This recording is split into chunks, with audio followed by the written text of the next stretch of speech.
Student, today we are going to start the 11th class biology lecture।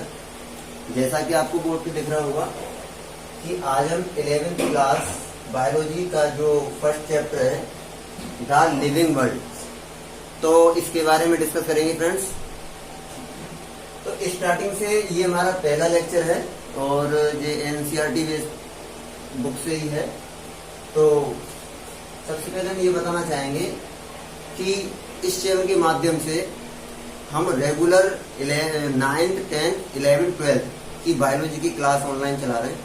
तो आज ये हमारा 11th क्लास का फर्स्ट लेक्चर है। तो सभी स्टूडेंट से रिक्वेस्ट है, प्लीज इस लेक्चर को ध्यान से देखें। और ये चैप्टर फर्स्ट का पार्ट फर्स्ट है, ठीक है, पार्ट फर्स्ट। जैसा कि आपको इस चैप्टर के नेम से पता लग रहा होगा कि इसका नेम है आपका the living birds. Living birds का मीन्स ये है कि हमारे एनिमल किंगडम हो या प्लांट किंगडम हो जिनमें लाइफ है, उनके बारे में हमें पढ़ना है।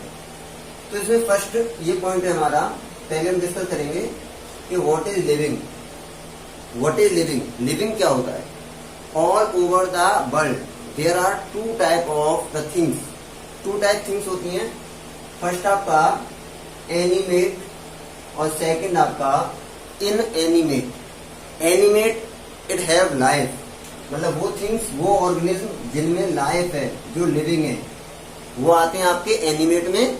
और जिनमें लाइफ नहीं है, जो नॉन लिविंग है, वो आते हैं आपके इनएनिमेट में। तो यहाँ पर मैं डिस्कस करना है कि ये जो लिविंग थिंग्स हैं वो क्या होते हैं। तो living things which have life.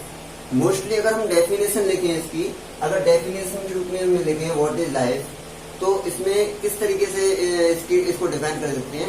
The life, the living things और the life is the physico chemically process which is capable to the growth, development, reproduction, expression, secession. It is the character of living.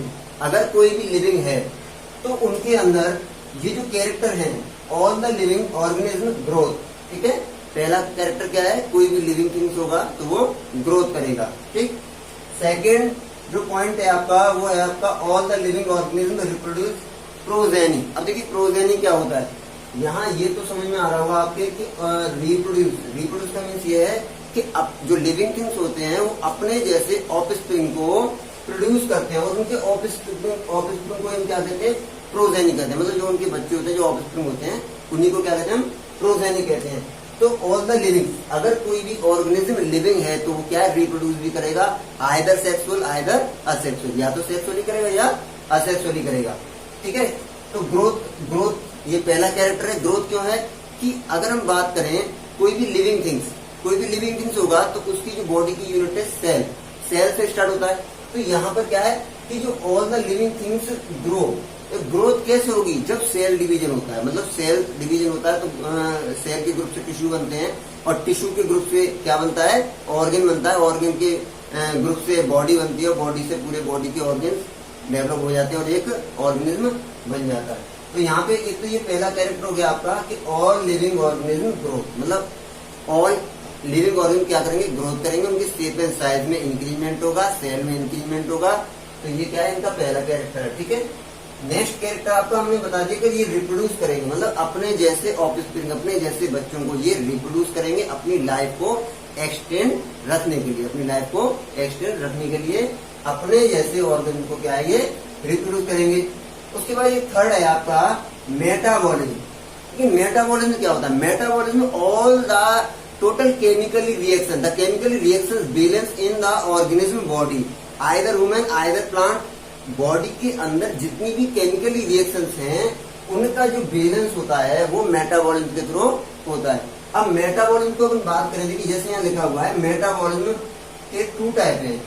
एक आपका है anabolism और एक catabolism. देखिए ये आपका क्या है? एनाबॉलिज्म, और ये आपका कैटाबॉलिज्म।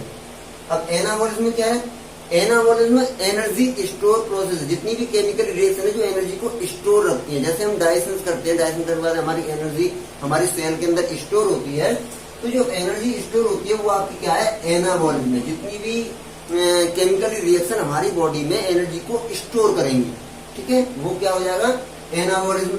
और जितनी भी केमिकली रिएक्शन हमारी बॉडी से एनर्जी को रिलीज करती हैं वो सारी किसमें आ जाती हैं, कैटाबॉलिज्म में। जैसे कि आप रेस्पायरेशन जब करते हैं, रेस्पायरेशन करते हैं, आप रनिंग कर रहे हैं या कोई वर्क कर रहे हैं, तो जब रेस्पायरेशन करते हैं तो रेस्पायरेशन में ग्लूकोज का ऑक्सीडेशन होता है, और ग्लूकोज का ऑक्सीडेशन होने से क्या है, एनर्जी रिलीज होती है जो हमें वर्क करने के लिए काम आती है। तो वो क्या है, कैटाबॉलिज्म।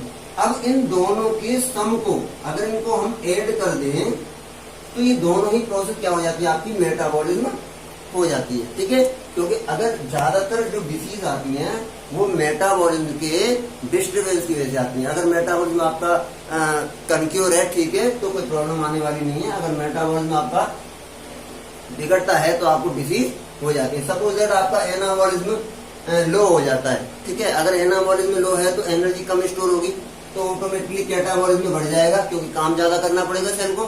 तो अगर ये दोनों बैलेंस रहती हैं तो डिसीज हमें नहीं होती, हम एक हेल्दी पर्सन के रूप में काम कर सकते हैं। कैरेक्टर है सेलुलर ऑर्गेनाइजेशन। जैसे कि मैंने अभी थोड़ी देर पहले बताया था कि कोई भी लिविंग्स होगा तो उसका पहला कैरेक्टर होगा, उसके अंदर सेल होगी।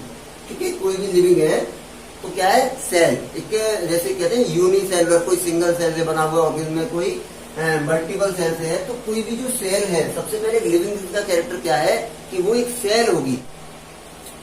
ओके फ्रेंड, तो हम चल लेते हैं ये सेलुलर ऑर्गेनिज्म। मैंने आपको पहले ही बताया था कि कोई भी ऑर्गेनिज्म अगर लिविंग है तो उसके अंदर क्या है, सेल होगा, और सेल से बनके कुछ ऑर्गेनिज्म की बॉडी तो सेल से बनके होती है, उसको सेलुलर कह देते हैं, कुछ ये टिश्यू से। तो टिश्यू कब बनेंगे, जब सेल का ग्रुप होगा, क्योंकि सिमिलर ग्रुप ऑफ सेल, जो सेल के ग्रुप होते हैं उनसे टिश्यू बनता है। तो ये क्या है, सेलुलर ऑर्गेनाइजेशन हो गया। उसके बाद एक कैरेक्टर हो रहा है आपका बहुत main, consciousness. Consciousness is the process by which the living organism response to their environment. मतलब जैसे एनवायरमेंट में कोई भी ऑर्गेनिज्म रह रहा है, चाहे वो आपका टेम्परेचर हो, आपका लाइट हो, उसके प्रति कोई भी ऑर्गेनिज्म रेस्पॉन्स देता है। सपोज दैट अचानक आपकी आंखों पे लाइट पड़ती है तो आपकी आंखें ब्लिंकिंग करने लग जाती हैं, आपको कोल्ड, जो कोल्ड है वो फील होता है, हॉट फील होता है, तो आप क्या रेस्पॉन्स देते हैं। तो कॉन्शियसनेस का मीन्स ये है कि एनवायरमेंट के प्रति क्या है, एक रेस्पॉन्स देना। एक जैसे रेस्पॉन्स स्टिमुली होती है, तो एनवायरमेंट क्या है, अपने आप में एक स्टिमुली है, और हम सभी क्या देते हैं, रेस्पॉन्स देते हैं। तो एक लिविंग ऑर्गेनिज्म के अंदर ये कैरेक्टर भी होता है। अब बात कर लेते हैं, एक नेक्स्ट नया पॉइंट है आपका बायो डायवर्सिटी। अभी पहले डायवर्सिटी पढ़ लेते हैं, diversity in the living world. In our land different animals or plants found in the different climatic areas, they are survive their life according to the environment and they adopt the variation in their body। मतलब कोई भी organism जिस place में रहता है, जहां पे रहता है, उसके अकॉर्डिंग उसके अंदर क्या है, वेरिएशन आने लगते हैं। और वेरिएशन जब ऑर्गेनिज्म के अंदर आ जाते हैं तो वो क्या है, डाइवर्स हो जाता है। मतलब उसमें डाइवर्सिटीज आ जाती है, उसमें विभिन्नताएं आ जाती हैं। ठीक है, तो लिविंग वर्ल्ड में क्या है, जो भी जितना भी लिविंग वर्ल्ड है, जैसे कुछ एनिमल हिली एरिया पे रहते हैं, कुछ प्लांट हिली एरिया पे रहते हैं, कुछ एक्वेटिक हैं, ठीक है, जो पानी में रहते हैं, कुछ लैंड पे रहते हैं, कुछ एरियल्स हैं जो एयर में रहते हैं। तो ऑर्गेनिज्म के हैबिटेट के अकॉर्डिंग उनके अंदर कैरेक्टर्स में कुछ चेंजेस आ जाते हैं। तो वो क्या है, वेराइटीज होती है। प्लांटों में वेराइटीज मिलती है, एनिमल में वेराइटीज मिलती है। तो जो वेराइटीज है उसके अकॉर्डिंग एनिमल क्या है, डिफर हो जाता है। अब बात करें बायोडाइवर्सिटी। देखिए, डाइवर्सिटी का मीन्स क्या है, विविधताएं, वेरिएशन। अगर यहाँ हमने बायो जोड़ दिया, इसका मतलब है ये केवल और केवल लिविंग थिंग से रिलेटेड है, कि जो लिविंग में वेरिएशन है वो क्या है, बायोडाइवर्सिटी है। तो biodiversity is the refer to enormous variety of the organism, plant and animal, it is biodiversity. ठीक है, नेक्स्ट आपका पॉइंट है आपका नोमेनक्लेचर। ठीक है, nomenclature it is the naming process. Nomenclature क्या है, किसी भी ऑर्गेनिज्म की नेमिंग प्रोसेस, जो स्टैंडर्डाइज नेमिंग होता है, जो कि ऑल ओवर वर्ल्ड सेम होता है। Nomenclature is the naming process, a particular name of the organism, the standardise name of the organism to same all over the world. मतलब उस animal का या प्लांट का all over world name same होता है, तो वो क्या है, नोमेनक्लेचर के अकॉर्डिंग उसका नेम डिसाइड किया जाता है। अब इसके बाद ये दो सोसाइटी है, ये नेम रखने वाली सोसाइटी है। जैसे आपका ICBN, international code botanical nomenclature, and ICZN, international code zoological nomenclature. मतलब IUCN में क्या है, प्लांट के नेम रखे जाते हैं, और ICZN में एनिमल के। ठीक है फ्रेंड्स, अब नेक्स्ट है आपका बाइनोमियल नोमेनक्लेचर। बाइनोमियल, देखिए बाई यहाँ पे नोमेनक्लेचर तो सेम है, लेकिन यहाँ पे क्या लग गया, BI बाई। ठीक है, बाई का मीन्स ये है कि कोई भी ऑर्गेनिज्म है, कोई भी एनिमल, कोई प्लांट है, उसके 2 नेम होते हैं। ठीक है, पहला नेम तो उसके जीनस को बताता है, दूसरा नेम उसका स्पीसीज को बताता है। पहला नेम क्या है, जीनस को बताएगा, और दूसरा बताएगा उसकी स्पीसीज को। ये एक साइंटिस्ट थे, ग्रेट आपका कैरोलस लिनियस साहब, तो उन्होंने ये क्या है, बाइनोमियल नोमेनक्लेचर दिया था, कैरोलस लिनियस साहब 1758 में। ठीक है फ्रेंड्स, तो ये आज हमने डिस्कस किया, और ये सारे पॉइंट आपके फर्स्ट चैप्टर से हैं, और ये NCERT की बुक है उसके अकॉर्डिंग ही है, पॉइंट टू पॉइंट। इससे आगे के लेक्चर में हम आगे के पॉइंटों को डिस्कस करेंगे।